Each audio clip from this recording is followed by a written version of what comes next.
Selamat tengah hari kepada semua. Saya berharap semua sehat-sehat ya. Oke, hari ini kita akan melihat dari pembacaan yang pertama tadi, Efesus pasal 1 ayat 1 hingga yang ke-14. Efesus pasal 1 ayat 1 hingga ke-14. Dan saya memberi tajuk khotbah kita pada pagi hari ini, tengah hari ini, berkat-berkat orang pilihan Allah. Saya berpikir dan selalu saya menanggap ramai orang mahu diberkati, ya. Ramai orang mahu diberkati, ada yang mahu diberkati secara material, yaitu dari segi harta, dari segi uang, dari segi kedudukan dan sebagainya. Ramai orang mahu diberkati. Ya, tetapi pada hari ini kita mau belajar tentang berkat. Berkat rohani, ya. Berkat yang melebihi berkat material. Berkat yang tidak boleh dijual beli. Berkat yang tidak boleh dirampas daripada orang lain dan tidak boleh diidam-idamkan saja tanpa komitmen percaya kepada Yesus. Jadi dalam Efesus 1 ayat 1 hingga 14 kita mau belajar tentang berkat-berkat orang pilihan Allah. Selalu kita menulis atau mengatakan kepada orang sesama kita, terutama sekali orang Kristen, Allah atau Tuhan memberkati kamu. Dan kita letaklah emoji ya, memberkati. Ya, saya sering dan selalu menggunakan ini. Baik dalam WhatsApp, dalam email, kepada kawan-kawan, kepada keluarga, kepada pelajar-pelajar saya tidak lupa menulis Allah memberkati kamu atau Tuhan memberkati kamu. Dan ini lahir dari hati saya. Sebab saya tahu kita adalah orang-orang yang diberkati oleh Tuhan, ya. Nah, kita lihat di dalam Efesus, kita akan belajar apakah berkat yang diberikan oleh Tuhan kepada kita, orang-orang yang beriman kepada Dia. Tapi sebelum itu mari kita lihat Efesus pasal 1 ayat 1 dan 2. Ya, saya akan membacanya. Dari Paulus, Rasul Kristus Yesus, oleh kehendak Allah, kepada orang-orang kudus di Efesus, orang-orang percaya dalam Kristus Yesus. Kasih karunia dan damai sejahtera dari Allah Bapa kita dan dari Tuhan Yesus Kristus menyertai kamu, ya. Nah, saudara dan saudari, ternyata bahwa surat ini ditulis oleh Rasul Paulus. Siapakah Rasul Paulus? Di sini dikatakan dia Rasul Kristus Yesus yang oleh kehendak Allah. Dia tidak memilih atau tidak menggelarkan dirinya sebagai rasul. Dia diangkat oleh Kristus Yesus sebagai rasul. Hari ini ramai orang suka gelaran, ya. Ada yang tidak ditabis menggunakan reverend. Ada yang tidak diutus di gereja menggunakan pastor. Tetapi kita lihat Paulus, dia berkata identitinya Rasul Kristus Yesus yang oleh kehendak Allah. Dan ini kita boleh ingat pertobatan Paulus, ya. Kalau kita balik kepada kisah para rasul, di mana dia bertemu dengan Tuhan Yesus dalam perjalanannya untuk menganiaya orang-orang Kristen. Jadi walaupun Paulus bukan salah satu 12 murid Yesus, namun dia mengidentifikasikan dirinya sebagai Rasul Yesus Kristus, Kristus Yesus oleh kehendak Allah. Karena dia sudah bertemu dengan Yesus. Dia sudah diutus dan diperlengkapi sebagai Rasul Kristus. Jadi dia menulis surat ini kepada jemaat di Efesus. Ayat 1 dan 2 boleh dikatakan sebagai ucapan selamat Paulus kepada jemaat di Efesus. Ya, ucapan selamat. Macam kalau kita tulis surat salam sejahtera atau salam damai sejahtera, Allah menyertai kamu. Inilah ya permulaan suratnya.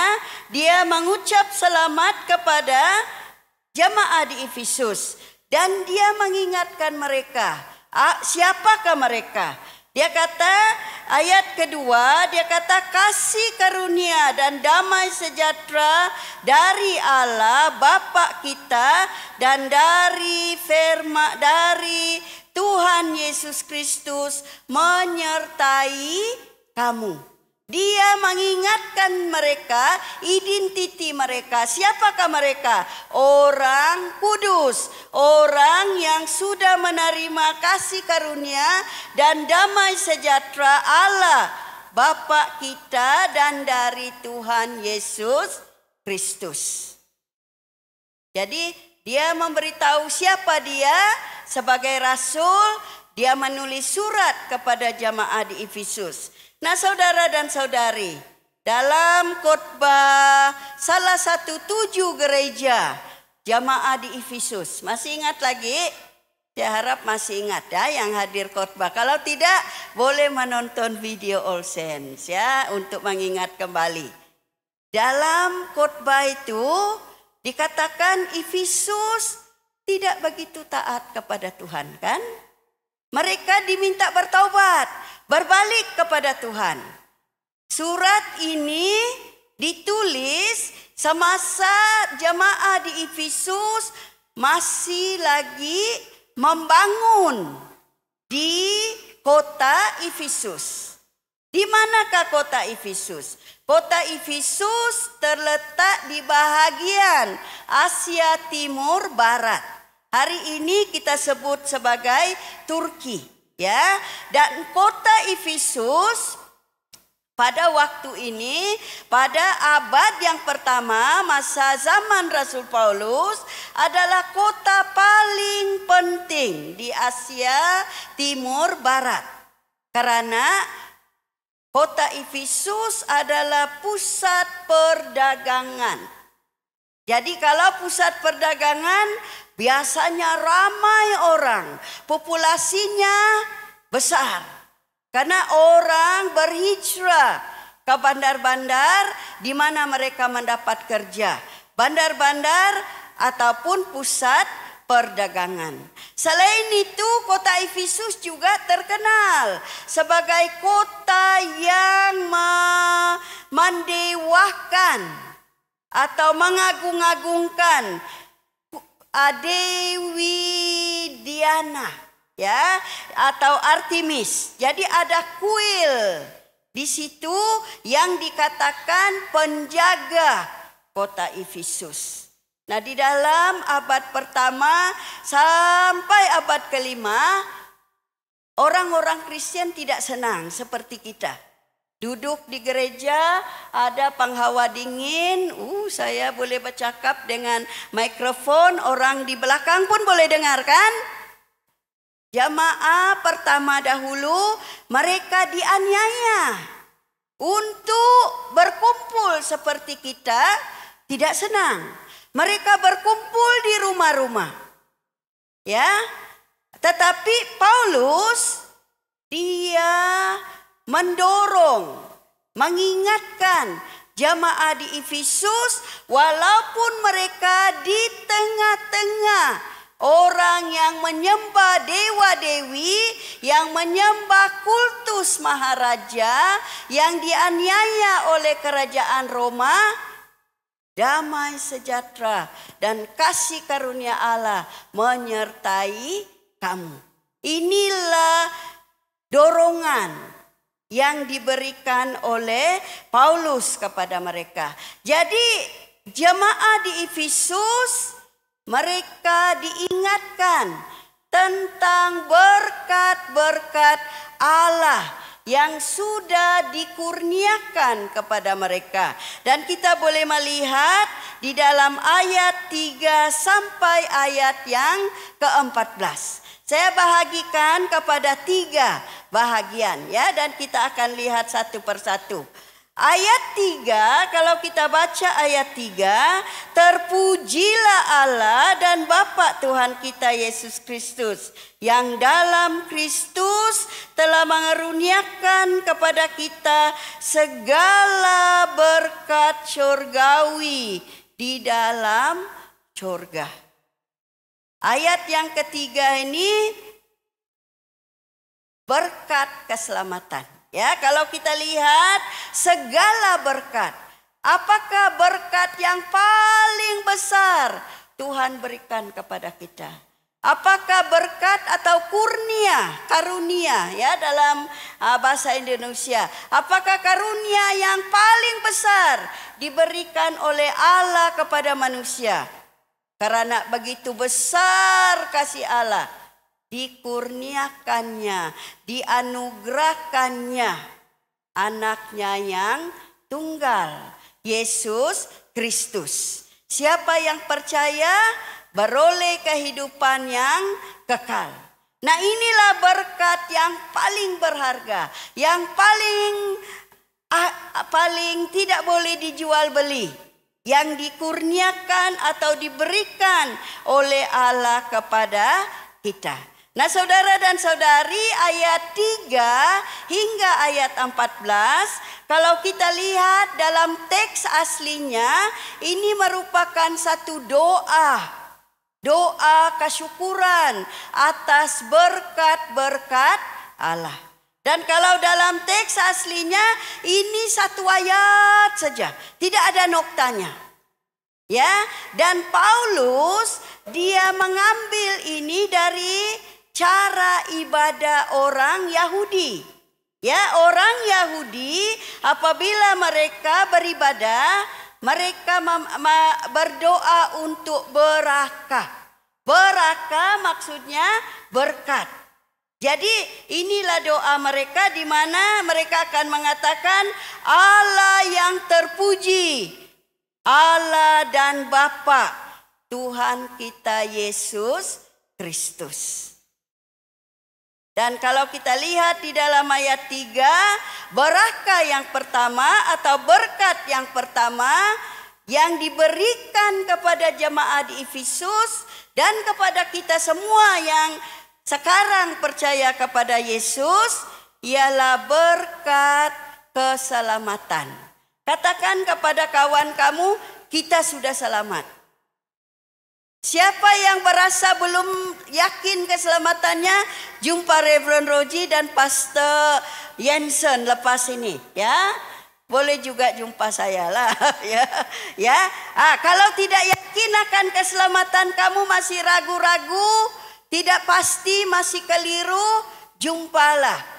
Ikut kelas pembaptisan semula, tidak apa-apa. Bukan minta dibaptis semula, tapi ataupun kelas pemuridan, kan ada kelas pemuridan ya, supaya kita betul-betul belajar bagaimanakah kita hidup sebagai pengikut Kristus. Jadi inilah berkat yang diberikan, berkat keselamatan yang dikurniakan kepada bukan saja jemaat di Efesus pada abad yang pertama, tetapi kepada semua orang yang percaya hinggalah ke zaman ini, alaf yang ke-21.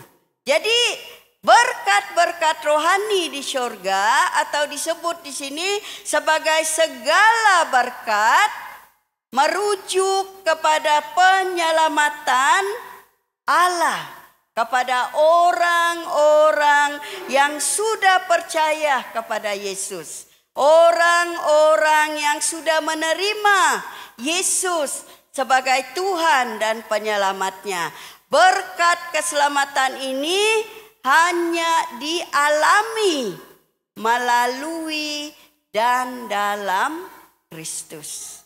Melalui Kristus dalam Kristus. Jadi kalau mau menerima berkat keselamatan, terimalah Tuhan Yesus. Karena hanya Tuhan Yesus yang boleh membenarkan kita di hadapan Allah Bapa.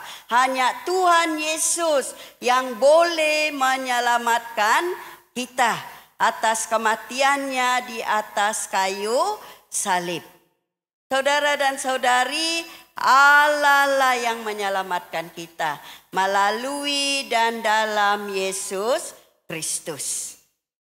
Berkat yang kedua kita boleh lihat di dalam ayat 4 hingga ayat yang ke-8. Berkat pemilihan. Ya, pemilihan ini maksudnya orang-orang yang percaya kepada Allah melalui Yesus Kristus adalah orang pilihan Allah. Disebut sebagai umat Allah. Jadi kalau kamu sudah yakin bahwa kamu sudah menerima Yesus, sudah menerima berkat keselamatan, kamu juga menerima berkat pemilihan. Namun berkat pemilihan disertai dengan bukan saja hak istimewa, tetapi tanggung jawab. Ya, tanggung jawab. Baru-baru ini Reverend Roji, warden kita, Pastor Jensen, mereka pergi ke Jakarta. Mewakili kita semua. Ya, Empowered 21. Jesus for Asia. Ya, yaitu Yesus untuk Asia. Saya tidak pergi tapi saya mengikuti secara talian saja. Ya, dan konferensi ini mencabar orang-orang yang sudah dipilih, yang sudah menerima berkat keselamatan ini, yang sudah menjadi orang pilihan Allah, umat Allah, supaya mengungsikan berkat keselamatan. Supaya percaya kepada Yesus. Orang sekeliling kita, keluarga kita, rakan-rakan sekerja kita, rakan se-university dengan kita, atau college, atau sekolah. Siapapun berhak menerima Yesus sebagai Tuhan dan penyelamat. Jadi berkat pemilihan ini disertai dengan bukan saja hak istimewa sebagai anak-anak Allah yang sudah diangkat sebagai anak-anak Allah, tetapi juga disertai dengan tanggung jawab besar mengisytiharkan Yesus sebagai Tuhan dan penyelamat. Nah, kenapa Paulus menggunakan ini?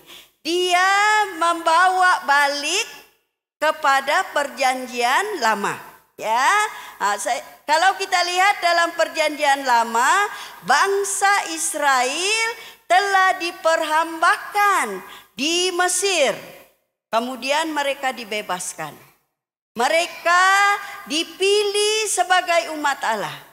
Ya, dipilih sebagai umat Allah. Masa perhambaan, masa mereka dalam pembuangan, mereka umat pilihan Allah.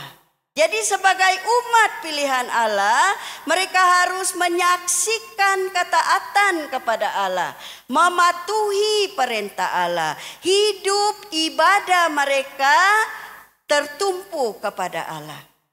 Kalau kita lihat dalam perjanjian lama, umat Israel, yaitu umat Allah, diperintah supaya menyembah satu Allah sahaja. Apabila mereka menyembah Baal ataupun dewa-dewi Kanaan, mereka dihukum oleh Allah. Ya, baik pemimpin mereka maupun rakyat jelata. Karena tanggung jawab mereka sebagai umat pilihan Allah, sebagai bangsa pilihan Allah, ialah menyaksikan kehidupan sebagai orang-orang yang taat kepada Allah, supaya melalui kesaksian hidup mereka bangsa-bangsa lain mengenal Allah. Nah, kalau kita lihat dalam jemaah awal, ya, gereja awal, kita lihat dalam Kisah Para Rasul, khususnya pasal 2 dan pasal 4, kita jelas melihat bagaimana kehidupan atau gaya hidup atau kesaksian orang-orang Kristen pada abad yang awal. Dimanapun mereka berada, mereka dianiaya, mereka sanggup berkumpul di rumah-rumah. Mereka tekun dalam pengajaran Rasul. Bukan bila sudah khotbah sudah mulai lihat handphone. Masa itu tiada handphone lah, ya. Ya. Mereka tekun dalam pengajaran Rasul-Rasul. Mereka tekun berdoa. Mereka berkumpul bersama-sama, tekun dalam persekutuan. Ya, hari ini kita ada sale kan. Nah, sekarang ini saya tanya Reverend Roji, berapa sale All Saint? Dia bagi tahu saya.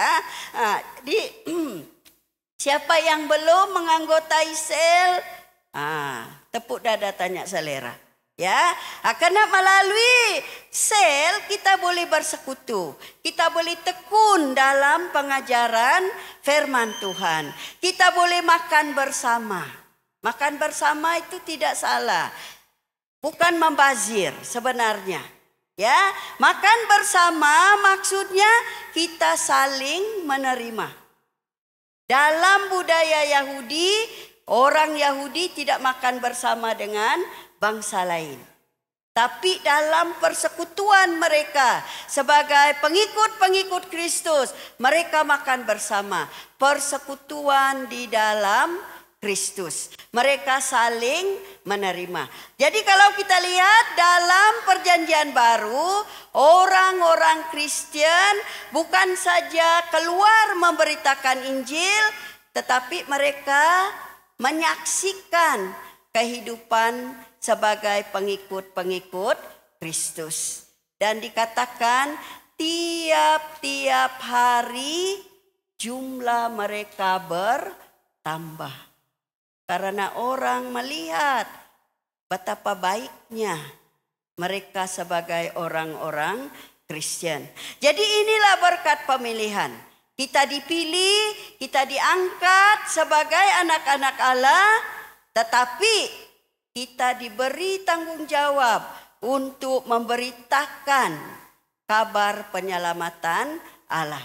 Supaya semua orang menerima Yesus. Semua orang diberkati dengan berkat keselamatan. Nah, ketiga, saudara dan saudari, adalah berkat pengharapan. Berkat pengharapan. Kalau kita tiada harapan, makan pun tidak mau kan? Tapi kalau biasanya ya kita yang makan gaji nih, wah kalau 25 hari bulan, harapan kita melonjak-lonjak sudah ya. Betul kah tidak? Karena tidak lama terima gaji. Tapi hari ini apa hari bulan? 27. Oh sudah pun, sudah harapan sudah dipenuhi ya. Harapan yang bercinta, kalau masa berjumpa dengan kekasih, harapannya menggunung ya. Dia excited, teruja untuk berjumpa atau untuk video call. Harapan memberi kita apa? Memberi kita harapan ya. Jadi berkat pengharapan yang dimaksudkan di sini adalah kita sebagai orang-orang Kristen, sebagai umat pilihan Allah, sebagai pengikut-pengikut Kristus, sebagai orang-orang yang diselamatkan, sebagai orang-orang yang sudah dipilih, kita mempunyai pengharapan. Kita tidak hidup untuk hari ini saja. Kita memandang ke hadapan. Kita tahu bahwa Yesus akan datang lagi. Eskatologi, ya. Maranatha, Tuhan datanglah. Kita ada pengharapan. Dalam pengakuan iman kita diberi pengharapan bahwa apabila Yesus datang kedua kalinya, Dia memerintah dan kita bersama-sama dengan Dia. Kita ada pengharapan, dan pengharapan ini dikatakan sebagai misteri kehendak Allah. Apakah itu misteri kehendak Allah? Misteri atau rahasia kehendak Allah menyatakan kedaulatan Allah. Bukan kedaulatan yang di Pertuan Agung, tetapi kedaulatan Allah. Dialah raja atas segala raja. Jadi Yesus selalu diberi gelaran sebagai raja yang diurapi. Ya, di anointed king. Jadi dia bukan saja sebagai penyelamat, bukan saja sebagai Mesias atau juru selamat, tetapi dia juga raja yang diurapi. Karena kita tahu apabila dia datang kembali, dia menjadi raja. Dia yang memerintah, ya. Dan misteri kehendak Allah ini tidak akan diketahui, tidak akan difahami kalau kita tidak menerima berkat keselamatan. Kalau kita tidak menerima berkat pemilihan. Kalau kita sudah menerima berkat keselamatan dan sudah menerima berkat pemilihan sebagai umat pilihan Allah, sebagai anak-anak yang diangkat menjadi anak Allah, kita diberikan hikmat untuk mengetahui, untuk memahami misteri atau rahasia ini. Hikmat yang diberikan kepada kita menolong kita untuk memahaminya. Kalau kita lihat dalam Perjanjian Lama, dalam kitab Amsal dikatakan hikmat ialah takut akan Tuhan. Takut akan Tuhan bukan melarikan diri atau menyembunyikan diri daripada Tuhan. Tapi takut yang dikatakan di sini yaitu mengagungkan, memuliakan, menghormati Tuhan. Dialah yang layak untuk dipuji. Dialah yang layak untuk dihormati. Jadi hikmat, apabila kita berhikmat, berarti kita hidup mengikut perintah Tuhan. Kita mematuhi kehendaknya. Kita diberikan hikmat dan kita akan memahami misteri kehendak Allah ini. Misteri kehendak Allah ini seperti yang saya nyatakan tadi, menyatakan kedaulatan Allah. Di mana Allah akan menyatukan segala sesuatu dalam Kristus pada waktu yang ditentukan. Kita sudah selamat dalam pemeliharaan Allah. Kita berada di bumi. Tapi pengharapan kita, Yesus akan datang kedua kalinya, dia memerintah. Dan bumi dan surga akan disatukan. Segala ciptaan Allah akan disatukan. Inilah misteri ataupun rahasia kehendak Allah. Allah, matlamat utama Allah, tujuan atau rancangan Allah ialah supaya semua ciptaannya, termasuk manusia, akan memuliakan Dia. Ya, jadi saudara dan saudari, orang beriman, puji Tuhan, kita sudah diberkati, kita sudah dipilih, kita dipilih dengan diberikan harapan bahwa kita akan bersama-sama dengan Raja atas segala raja, yaitu Tuhan kita Yesus Kristus. Pengharapan kita sebagai orang percaya kepada Yesus Kristus yang diselamatkan melalui dan oleh Yesus Kristus, kita akan masuk ke dalam ruang Kristus, ya. Ini disebut sebagai sfera, ya, di mana kalau dahulu kita dalam ruang maut, ruang kegelapan, setelah menerima berkat keselamatan, berkat pemilihan, kita dimasukkan dalam ruang keselamatan, ya, ruang di mana kita mengalami kebaikan Allah, di mana kita mengalami kehadiran Allah. Tidak ada lagi kemurungan, tidak ada lagi kecemasan, tidak ada lagi rasa tidak cukup gaji sampai bulan depan. Karena kita sudah bersama dengan Tuhan Yesus. Sekarang ini dalam realitinya, seperti juga jemaat di Efesus dan jemaat gereja awal pada abad-abad awal, mereka juga tidak hidup dengan senang lenang. Tetapi karena pengharapan mereka, Allah menyertai mereka. Inilah pengharapan kita sebagai orang-orang yang sudah dipilih oleh Allah, ya, sebagai umat pilihannya. Nah, kalau kita lihat di dalam ayat 13 hingga 14, nah ini pengharapan kita juga, di mana kita sudah dimeteraikan dengan Roh Kudus, ya. Dimeteraikan maksudnya kalau zaman Paulus, seorang hamba itu dia dicop. Jadi ini milik. Katakanlah Reverend Roji ada seorang hamba, ya. Reverend Roji ada hamba. Jadi kalau hambanya itu dimeterai, ditandakan dengan Reverend Roji.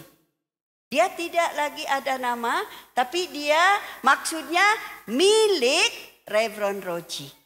Nah, saudara dan saudari, Reverend Roji, saya, kita semua orang Kristen sudah dimeterai oleh Roh Kudus. Kita sudah ditanda bahwa kita adalah orang-orang yang sudah diselamatkan. Orang-orang yang sudah ditebus daripada dosa-dosa kita. Kita diberi jaminan. Ya, kita diberi jaminan sebagai orang-orang yang sudah diselamatkan karena kita sudah dipilih dan kita sudah dipindahkan ke ruang keselamatan, yaitu kehidupan yang kekal. Sesiapa yang menerima Yesus memiliki Roh Kudus. Kalau kamu tidak pasti, adakah kamu sudah memiliki Roh Kudus? Tanya diri kamu, sudahkah saya menerima Yesus? Karena kalau kita sudah memiliki Roh Kudus, Roh Kuduslah yang memeteraikan kita, menjamin kita akan keselamatan kita. Roh Kuduslah yang memperkasakan kita, melakukan kehendak-kehendak Allah, melakukan tanda-tanda dan mujizat-mujizat. Roh Kuduslah yang memperkasakan kita, melakukan pelayanan-pelayanan di luar jangkaan kita. Roh Kuduslah memberi kita kurnia untuk melaksanakan misi Allah. Saudara dan saudari, sebagai orang-orang Kristen, sebagai orang-orang yang dipilih oleh Allah, kita tidak boleh duduk goyang kaki saja, ya. Kita ada tanggung jawab. Tanggung jawab untuk memberitakan berkat keselamatan, yaitu Injil. Kita diberi tanggung jawab mengisytiharkan bahwa Yesuslah Tuhan, Yesuslah penyelamat. Supaya seluruh Asia, seluruh benua di dunia ini tahu siapakah Yesus, menerima Yesus sebagai Tuhan dan penyelamat. Kita yang sudah menerima berkat keselamatan, berkat pemilihan, berkat pengharapan daripada Allah dengan kuasa Roh Kudus. Kita harus bergerak bersama-sama. Jadi sebagai orang-orang Kristen, kita adalah orang yang beriman, ya, orang yang dipilih oleh Allah. Kita sebagai orang-orang yang diberikan jaminan keselamatan melalui di dalam dan melalui Yesus Kristus. Dalam Efesus, surat Efesus, perkataan di dalam Kristus ini diulang-ulang. Karena Paulus mau menekankan kepada jemaat di Efesus dan kita juga bahwa hanya dalam Yesus Kristus kita beroleh berkat keselamatan, berkat pemilihan, dan berkat pengharapan. Jadi saudara dan saudari, marilah kita hidup untuk memuji kemuliaan Allah. Inilah barakah atau berkat-berkat kita sebagai umat Allah. Orang-orang yang percaya dan mengikut Yesus Kristus. Kita sebagai umat yang memuji kemuliaan Allah. Mari kita berdoa. Allah Bapa di surga, Tuhan terima kasih untuk firman-Mu yang sekali lagi mengingatkan kami betapa besar kasih karunia-Mu kepada kami semua. Terima kasih Tuhan karena Engkau memberkati kami dengan keselamatan. Engkau sudah memilih kami, mengangkat kami sebagai anak-anak-Mu. Dan Engkau memberi kami hak istimewa dan tanggung jawab untuk mengongsikan, menyaksikan berkat keselamatan-Mu. Supaya semua orang yang ada di muka bumi ini Tuhan, menerima Engkau sebagai Tuhan dan Penyelamat. Terima kasih Tuhan untuk berkat pengharapan, di mana kami tidak hidup dengan sia-sia, tapi kami mempunyai pengharapan di dalam Engkau. Dan Roh Kudus-Mu Tuhan yang sudah memeteraikan kami, Roh Kudus-Mu yang memperkasakan kami, Roh Kudus-Mu yang menyertai kami, menolong kami untuk hidup sebagai orang-orang yang menyembah Engkau, yang beribadah kepadamu Tuhan, yang memuji kemuliaan-Mu dan menyatakan kemuliaan-Mu di muka bumi ini. Terima kasih Tuhan, dalam nama Yesus kami berdoa dan mengucap syukur. Amin.